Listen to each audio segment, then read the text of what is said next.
नमस्कार। सेवा जोहार। मैं सुदेश कुमार। बहुत ही इस भारत देश में अजीब विडंबनाओं का दौर चल रहा है। देश के महत्वपूर्ण पद पर बैठे लोग जो मन में आए जब चाहे कुछ कह सकते हैं और आम आदमी की कोई हैसियत नहीं। कहने के लिए देश में लोकतंत्र है, लेकिन जनता को इस तरह टॉर्चर करना, उसके बारे में कुछ भी कह देना, जो नौकरशाह हैं, नेता हैं, जज हैं, जब चाहे जो चाहे कह सकते हैं। और कहने के लिए विश्व का इतना बड़ा लोकतंत्र है, मैंने झूठा झूठ अपनी मुख से फैलाना। हमें ऐसा लगता है, अभी अभी कुछ दिन पहले 15 तारीख को एक बात आई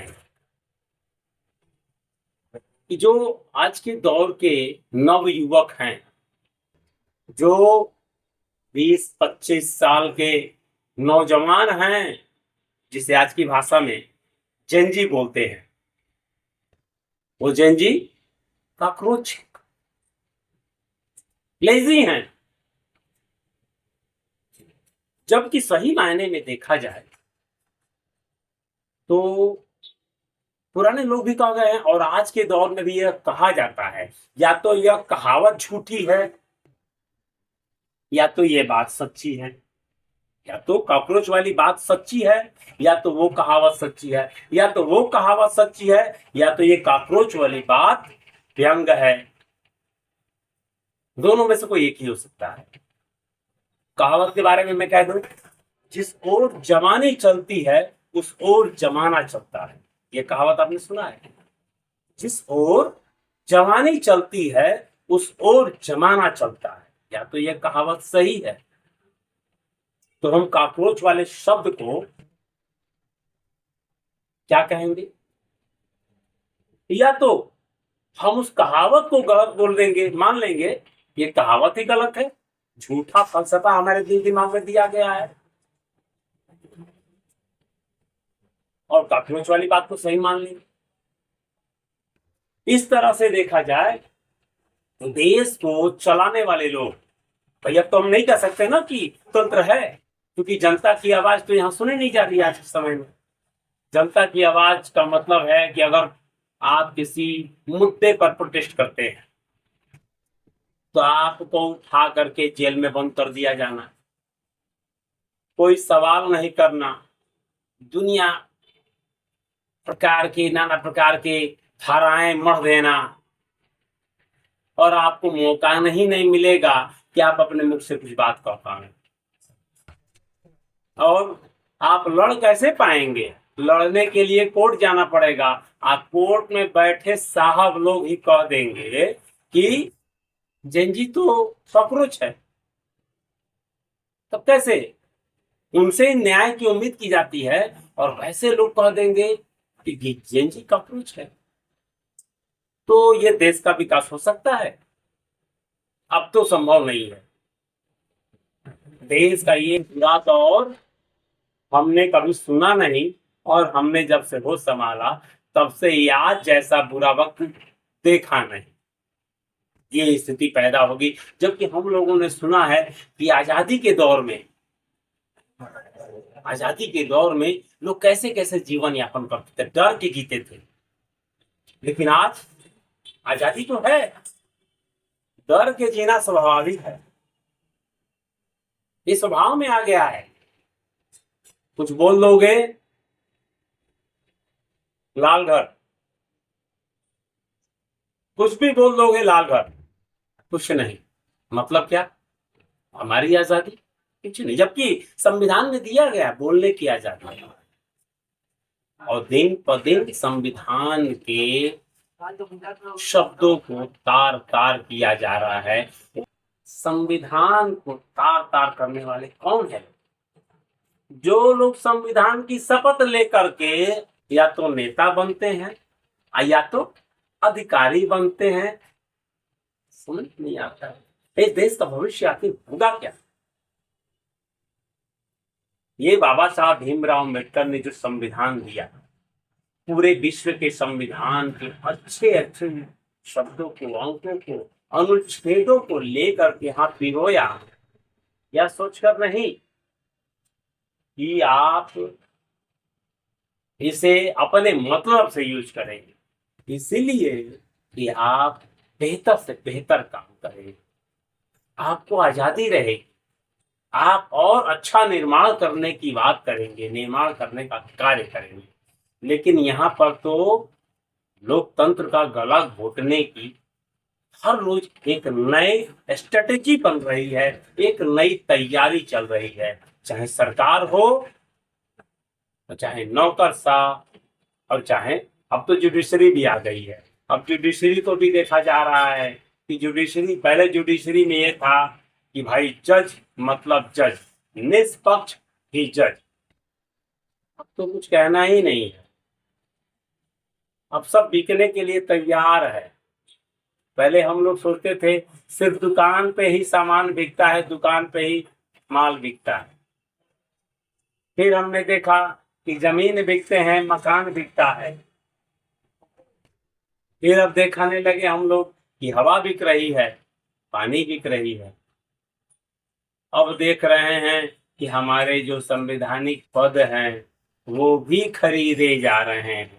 जैसे नेता तो कुछ पहले से देखते आ रहे हैं, अधिकारी भी बिकते जा रहे हैं। इसी दौर में हम लोगों ने ही देख लिया कि क्या क्या दुनिया में हो रहा है। दुनिया को छोड़िए, हमारे भारत में हो रहा है। हम भारत के अंश हैं और इस अंश को इससे इस तरह निकाल करके बाहर किया जा रहा है जैसे जैसे कोई घाव है, इलाज नहीं हो रहा है, उस अंग को ही काट करके फेंक देने का कार्य किया जा रहा है। और जहां पर इसकी जरूरत है वहां पर इसकी कोई मरम्मत नहीं की जा रही है। इसे जरूरत है। देखिए, इसी मणिपुर में इतने दिनों से आग लगा है, एक दूसरे के को मारने के लिए लोग तैयार हैं, लेकिन वहां पर सेना कम से कम भेजी जाती है, वहां पर सेना कम से कम भेजी जाती है। लेकिन अभी हमने देखा, एक अचंभे वाली बात देखा कि बंगाल में चुनाव हो गया। वाह रे हमारी सरकार, वाह रे हमारा न्याय, वाह रे हमारा इलेक्शन कमीशन। इतनी सेना, इतनी सेना। भाई हम तो मोबाइल मीडिया टीवी के माध्यम से देखते सुने कि उसकी आधी सेना से भी आधी सेना अगर मणिपुर में डाल दी जाए सब शांत हो जाएगा। लेकिन नहीं, ऐसा नहीं होगा, ऐसा नहीं है, क्योंकि लोकतंत्र है, दिखावा वाला लोकतंत्र चल रहा है। जेनजी को बदनाम करना है, नए युवा पीढ़ी को बदनाम करना है। भाई नया युवा पीढ़ी बदनाम तो हो ही रहा है। एक भर्ती निकालती है सरकार, भाई भर्ती चाहिए कम से कम 2 लाख की, भर्ती निकालती है 2000 की। अब 2000 के लिए लोग पहुंचते हैं 2 करोड़। तो भाई जेनजी तो बदनाम हो ही रहा है। और तो और पुलिस की हर राज्य में भर्ती निकलती है 50,000 की, नौजवान बच्चे पहुंच जाते हैं 1.5 करोड़। तो इससे भी तो सोचना चाहिए कि क्या बात है। अभी अभी होमगार्ड की भर्ती आई, होमगार्ड भर्ती में कौन जाएगा, कौन जाएगा? 55 वर्ष का बूढ़ा जाएगा, हम लोग जाएंगे क्या? अरे भाई वो नौजवान ही तो जाएगा, थोड़ा सा उम्र या ऊपर या थोड़ा सा उम्र नीचे होगा वही जाएगा।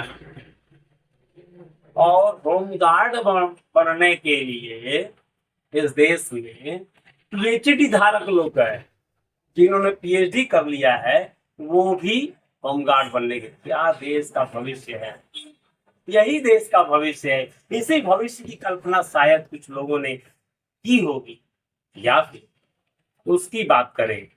जिस ओर जवानी चलती है उस ओर जमाना चलता है। इस कहानी को खत्म कर दिया गया है। इस कहानी, इस शब्द को गायब कर दिया गया है। जिस ओर धर्म के नाम पर चलना है उस ओर देश चल जाना है। ऐसी ऐसी व्यवस्थाएं पनप रही हैं कि विकास संभव नहीं हो पाएगा। हम नौजवानों के ऊपर छोड़ देते हैं भविष्य को बनाने का जरिया, और यहाँ नौजवानों को ही गलत साबित कर दिया। जिन्होंने आदेश दी, जिन्होंने ये शब्द बोला है चेंजी इज कॉकरोच, उनके भी नौजवान बच्चे हों, और उनके नौजवान बिना उनकी सिफारिश से आगे नहीं बढ़ते हैं। उनके घर के नौजवान बिना सिफारिश से आगे नहीं बढ़ते हैं। ना तो यहाँ हमने इसी देश में देखा, बिना क्रिकेट का बल्ला जीवन में कभी उठाए बीसीसीआई का अध्यक्ष बन जाता है। तो ये हम लोग देखते हैं, बिना सिफारिश से इस देश में कोई आगे नहीं बढ़ रहा है, और लोग कहते हैं कि जेनजी काकरोच है। तो इसका मतलब वो भी तो काकरोच होगा, वो भी तो काकरोच होगा। और जिस मंत्री का बेटा संसद ही लड़ गया, वो भी तो काकरोच है, वो भी काकरोच है, वो भी तो आलसी है। इसका मतलब कि हम देशवासी काकरोच ही बने पड़े हैं। हम देशवासी काकरोच हैं, इस बात को मान लिया जाए। अपने आप में सुधार न करें हम सभी, और सुधार करने की कोई गुंजाइश भी न रखें। पहले होता था ना भाई, एक दिन गलती होगी, अगले दिन गलती ना हो, फिर गलती होगी, अब गलती ना हो। लेकिन यहाँ तो साबित किया जा रहा है, हम देश के नौजवानों को हर रोज एक मजबूत दिशा में जाने की बात करते हैं, देश की बागडोर को संभालने की बात करते हैं। अरे वही बच्चा कल सिपाही होगा, उसी में से एक बच्चा कल वकील बनेगा, उसी में से एक बच्चा कल बिजनेसमैन बनेगा, उसी में से एक बच्ची या एक बच्चा जो भी है नौकरशाह अधिकारी बनेगा, उसी में से एक बच्चा एक बच्ची राजनेता बनेगा, उसी में से एक बच्चा एक बच्ची जुडिशरी में जाएगा। नौजवानों की इस तरह बोलने की क्या जरूरत है? तो भाई नौजवान, अपने आप को जानो, अपने आप को समझो। आप नौजवान हैं, आप काकरोच नहीं हैं। आपको काकरोच बनाने के लिए बहुत सारे प्रयास किए जा रहे हैं। आप तो सफाई करने वाले हैं, आप देश की गंदगी को साफ करते हैं। आप गंदगी फैलाने वालों से नहीं है। नौजवान देश गंदगी को साफ कर देता है, वही नौजवान। अभी हमने दूसरे देश में देखा कि नौजवानों की टीम आई, और उस देश नेपाल जैसे छोटे देश की बात कर रहा हूं मैं, वहां पर एक शिक्षा हो गई है। हमारे देश में कई प्रकार की शिक्षाएं हैं। नीति कहिए उसकी, शिक्षा नीति कहते हैं उसको। तो क्या कहते हैं? शिक्षा नीति। एक नीति नहीं, शिक्षा नीति। एक ये भी है, एक ये भी है, एक वो भी है, वो भी जिधर जाओ वैसे बना लो। कोई 5,000 में पढ़ने वाला है पढ़ लेगा, कोई 5 रुपए में पढ़ने वाला पढ़ेगा, और कोई 5 लाख में पढ़ने वाला है पढ़ेगा। तो बताइए, 5 रुपए वाले से कभी कंपटीशन 5 लाख में पढ़ने वाला करेगा? लेकिन शिक्षा नीति तो हो, शिक्षा नीति। अरे एक नीति करो ना, एक शिक्षा नीति करो, एक नीति हो। जज का बच्चा भी उसी स्कूल में पढ़े, उसी टीचर से पढ़े, उसी क्लास में पढ़े, और एक मजदूर का बच्चा भी उसी स्कूल में पढ़े, उसी टीचर से पढ़े, उसी क्लास में पढ़े। तब देखो ना विकास कैसे होता है, तब देखो विकास कैसे होता है। यहाँ तो बड़े बड़े स्कूल बन गए हैं विधायक और मंत्रियों के, उनमें आप जाइए 50,000, 1 लाख, 2 लाख फीस दीजिए, आपके बच्चे पढ़े। इसलिए बहुत ज्यादा लंबे ले जाने की जरूरत नहीं है। बहुत शॉर्ट में बात करना चाहता था मैं आपसे, लेकिन यह देश के नौजवानों के ऊपर खतरा है। नौजवान संभल जाएं, और क्योंकि नौजवानों से ही भविष्य, देश का भविष्य बनता है। अरे आज हम हैं, कल नहीं रहेंगे। आने वाली पीढ़ी तो क्या देख कर जाएंगे, और आने वाली पीढ़ी किस तरह से उसे संभालेगी, जब उसे मौका देंगे तब ना। ऐसे कापुरुष करने से काम नहीं चलेगा। जय सेवा, जय बड़ा देव, जय बड़ा।